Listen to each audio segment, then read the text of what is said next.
জুবিন গাৰ্গৰ বিৰুদ্ধে মাজুলী জিলা সত্ৰ মহাসভাৰ গুৰুত্বপূৰ্ণ সিদ্ধান্ত। শিল্পীগৰাকীক মাজুলীত সাংস্কৃতিক অনুষ্ঠানলৈ নিমন্ত্ৰণ দিয়াৰ পৰা বিৰত থাকিবলৈ আহ্বান জনোৱা হৈছে। জুবিন গাৰ্গৰ বিৰুদ্ধে মাজুলী সত্ৰ মহাসভাৰ এই সিদ্ধান্ত। মাজুলীত সাংস্কৃতিক অনুষ্ঠানলৈ নিমন্ত্ৰণ জনাবলৈ বাধা প্ৰদান কৰিছে, আহ্বান জনাইছে। সংগীত সিন্ধু উপাধি জুবিন গাৰ্গক ঘূৰাই লোৱাৰ প্ৰস্তাৱ জুবিন গাৰ্গৰ পৰা। জিলা আয়ুক্তৰ যোগেদি মুখ্যমন্ত্ৰীক বিষয়টো অৱগত কৰাৰ সিদ্ধান্ত গ্ৰহণ কৰিছে সত্ৰ মহাসভাই। 29 এপ্ৰিলত পূব মাজুলীত আছে জুবিন গাৰ্গৰ সংগীতানুষ্ঠান। উক্ত দিনা অনুষ্ঠান পৰিৱেশন কৰিলে উদ্ভৱ হ'ব পৰা যিকোনো পৰিস্থিতিৰ বাবে জগৰীয়া হ'ব আয়োজকসকল। এই ধৰণে মত ব্যক্ত কৰিছে সত্ৰ মহাসভাই। মই পুনৰবাৰ উল্লেখ কৰিব বিচাৰিছোঁ, জুবিন গাৰ্গৰ বিৰুদ্ধে মাজুলী জিলা সত্ৰ মহাসভাৰ গুৰুত্বপূৰ্ণ সিদ্ধান্ত। শিল্পীগৰাকীক মাজুলীত সাংস্কৃতিক অনুষ্ঠানলৈ নিমন্ত্ৰণ দিয়াৰ পৰা বিৰত থাকিবলৈ মাজুলীবাসীক আহ্বান জনাইছে।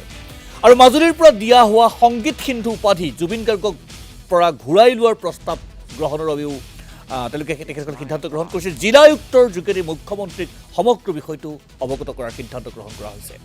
যিহেতু কিছুদিন পূৰ্বে ৩-৪ দিন পূৰ্বে জুবিন গাৰ্গে সত্ৰাধিকাৰক উদ্দেশ্য কৰি কিছু বক্তব্য প্ৰকাশ কৰিছিল মাজুলীৰ এক বিহু অনুষ্ঠানত। আৰু তাৰ পিছতেই ক্ৰিয়া প্ৰতিক্ৰিয়াৰ সৃষ্টি হৈছিল। জুবিন গাৰ্গৰ বিৰুদ্ধে সমালোচনামুখৰ হৈ পৰিছিল একাংশ। আৰু তাৰ পিছতেই সত্ৰ মহাসভাৰ মাজুলীৰ সত্ৰ মহাসভাৰ এই গুৰুত্বপূৰ্ণ সিদ্ধান্ত। কি কৈছে তেখেতসকলে, কি ধৰণে সিদ্ধান্ত গ্ৰহণ কৰিছে তেখেতসকলৰ মুখেৰে এবাৰ শুনোৱা হ'ব।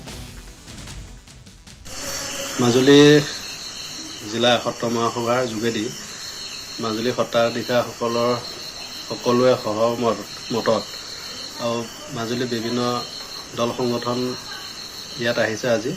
তেওঁলোকে সকলোৱে সিদ্ধান্ত মতে মাজুলীয়ে যিকোনো ফাংচনত জুবিন গাৰ্গ অহাটো বিচৰা নাই।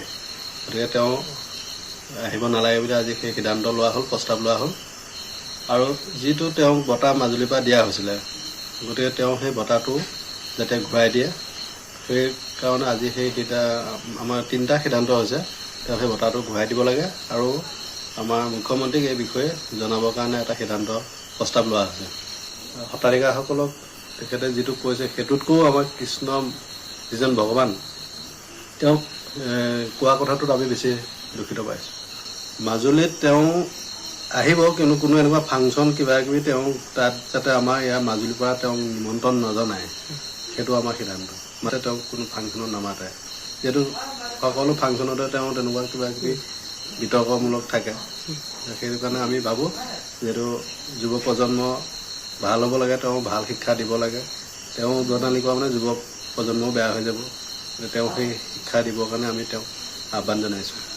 এইটো আমি প্ৰিন্সিপাল আনন্দ শইকীয়াৰ পৰা জানিছিলোঁ যে বনগাঁও তেওঁ উপদেষ্টা সমিতিখনত তেওঁ মোক ৰাতিপুৱা কণ্টেক্ট কৰিছিলে যে মাতিম নে নেমাতিম, এইটো এটা আপোনালোকৰ আজি সত্ৰ মহাসভাৰ ডিচিশ্যনৰ ওপৰত ডিপেণ্ড কৰিব।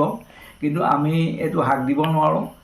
তেওঁ হেনো এইকাৰণে হাক দিব নোৱাৰোঁ, তেওঁৰ লগত কি চুক্তি হৈছে নাজানো।